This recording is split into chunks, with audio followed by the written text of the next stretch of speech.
Assalamualaikum warahmatullahi wabarakatuh. Sebelumnya saya minta maaf sebesar-besarnya karena kemarin saya niatnya menjelaskan secara langsung hadapan-hadapan bersama teman saya. Jadi kemarin saya ada suatu halangan karena ada keperluan pribadi yang sangat mendesak. Jadi saya memutuskan secara online saja. Sebelumnya saya akan menjelaskan sedikit tentang pendekatan strukturalisme.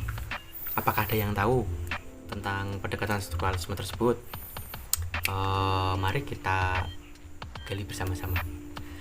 Pendekatan strukturalisme merupakan kajian terhadap unsur pembentuk karya sastra atau unsur intrinsik seperti tema, karakter, tokoh, plot, setting, dan amanat yang merupakan satu kesatuan yang utuh. Tujuannya adalah menyatunya antar unsur yang ada untuk memperoleh makna secara total. Gerakan pemikiran filsafat yang mempunyai pokok pikiran bahwa semua masyarakat dan kebudayaan mempunyai suatu struktur yang sama dan tetap. Ada pula yang menyebutkan beberapa kriteria dan konsep teori strukturalisme, yaitu dari Riswandi dan Titin Kusmini. Yang salah satunya adalah memberi penilaian terhadap keharmonisan semua komponen yang membentuk keseluruhan struktur dan menjalin hubungan antara komponen tersebut sehingga menjadi suatu keseluruhan yang bermakna dan bernilai estetik. Ada pula yang kedua, yaitu memberikan penilaian terhadap hubungan harmonis antara isi dan bentuk, karena jalinan isi dan bentuk merupakan hal yang sama seperti dalam menentukan mutu sebuah karya sastra. Isi dalam kajian struktural adalah persoalan, pemikiran, falsafah, cerita, pusat pengisahan, dan tema. Sedangkan yang dimaksud dengan bentuk adalah alur atau plot, bahasa, sistem penulisan, dan perwajahan karya tulis. Dari sini saya akan menjelaskan atau memberikan contoh sebuah pendekatan strukturalisme, dan dari contoh tersebut saya lempar ke rekan saya. Sebentar, saya akan menghubungi.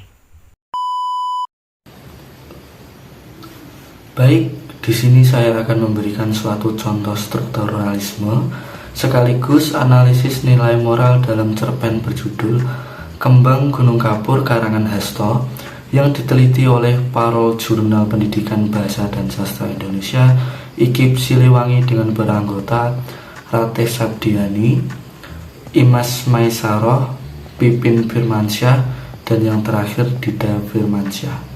Kesimpulan cerpen Kembang Gunung Kapur yaitu dibentuk secara dinamis oleh Hasto sehingga antar satu unsur dengan unsur lainnya saling berkaitan.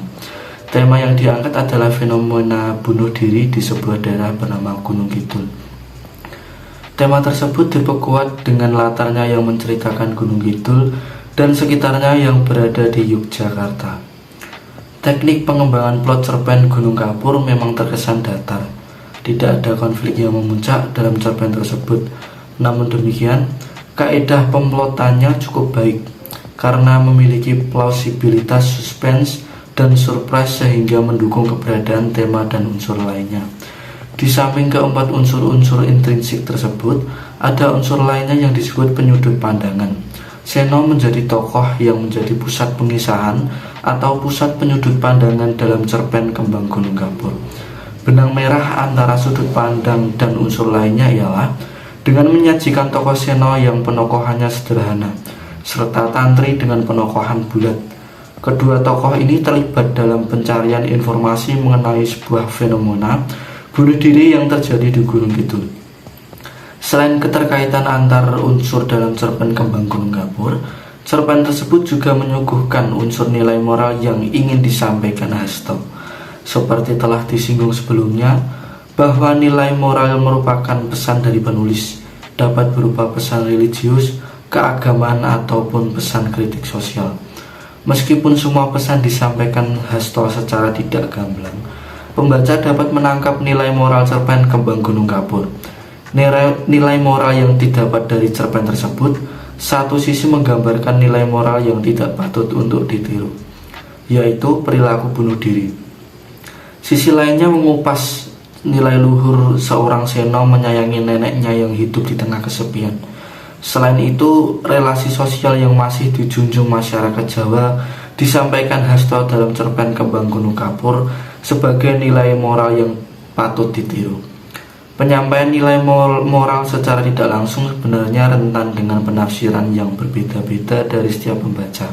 Namun, Hasto justru sudah berhasil membuat pembaca merenungkan dan menghayati maknanya secara intensif. Demikian contoh analisis yang dapat saya sampaikan. Saya kembalikan kepada Mas Surya. Oke, terima kasih sebelumnya dari Mas Dito telah memberikan sebuah contoh pendekatan strukturalisme dengan baik. Oke, teman-teman sekalian, jika kalau ada hal-hal yang ingin ditambahkan bisa dikirim di kolom komentar. Dan sebelumnya, jika ada salah kata atau hal-hal yang telah menyinggung perasaan teman-teman sekalian, kami meminta maaf sebesar-besarnya. Kami tutup. Wabillahi taufik wal hidayah. Wassalamualaikum warahmatullahi wabarakatuh.